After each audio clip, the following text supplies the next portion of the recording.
Senator Wicker. Well, thank you very much, and delighted to be back in the subcommittee room with a bunch of talented legislators who understand the need, and also with these witnesses today. As a matter of fact, I'll tell Senator Kane, I toured the Tripoli an LHA that's about to be underway at Ingalls Shipbuilding in Pascagoula on Friday with the Chief of Naval Operations and his team. And it's a thing of beauty down there. The things they're doing to increase productivity, to listen to the shipyard workers about their ideas about efficiency, and rely on just centuries and centuries of collective experience there.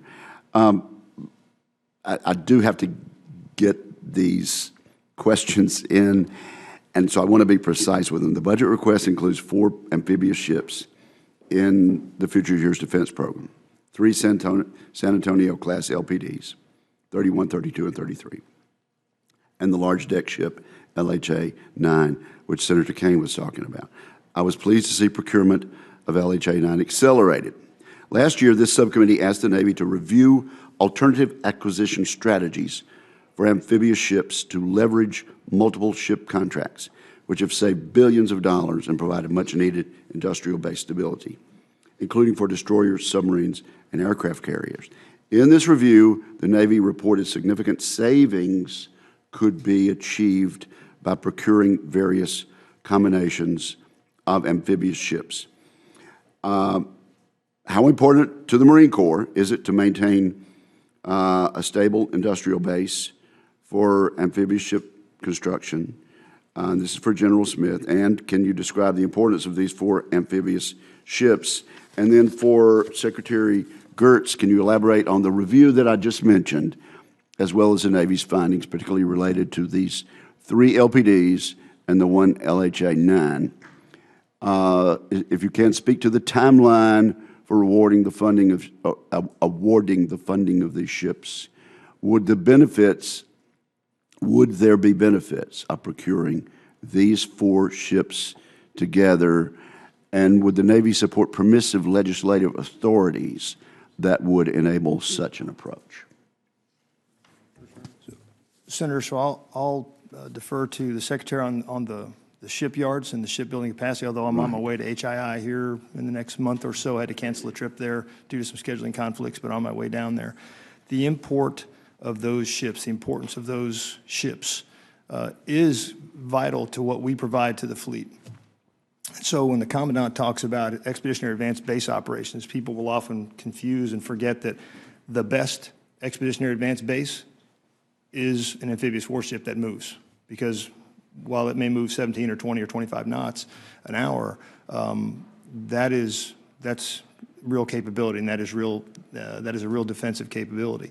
So the importance of those 4 ships, or any of those amphibious warships, the traditional amphibious warships, is vital to what we are able to provide to the Joint Force Commander as part of the Joint Force Maritime Component Command that Admiral Kilby and I will do and fight together with. So highly important, sir.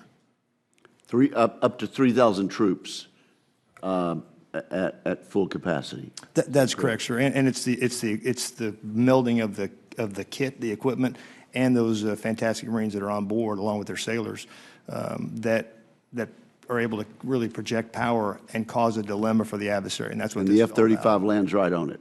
Absolutely, sir. Yes, sir. All right, Secretary. Yes, sir. I think there is tremendous potential, as we did in a report to Congress, and as we've looked at it even further, to doing a block buy of the 3 LPDs and the LHA. We see that savings, depending on exactly how we do it, to be in the 8 to 12% range, which would be $1 billion back of taxpayer savings. And so we're looking at that closely. We're also executing the advanced procurement long lead funding that's been appropriated with the incremental authority. And the things that I've seen in the draft of the Ships Implementation Act in terms of giving us more authorities to do smart procurement will be tremendously beneficial to us, and we will look forward to those authorities should they come in the act. Good. And Admiral Kilby, you have 8 seconds, but maybe you could take a little longer to speak to the current inventory of destroyers. I believe we have roughly 67 DDG 51s. We need an extra 2 at Rota, Spain, do we not? Yes, sir. The combatant commander has asked for 2 destroyers to be moved to Rota, Spain. The Navy has acknowledged that and is considering that. We have a strategic laydown process which vets where our ships go based on requirements from the combatant commanders. But to your point, the DDG Flight 3 is a ship we must have in the Navy because of its attendant radar. The Advanced Missile Defense Radar is key to pace our adversaries, as Senator Perdue laid out earlier. So that is a key combination for us in the future. Thank you. Thank you, Mr. Chair.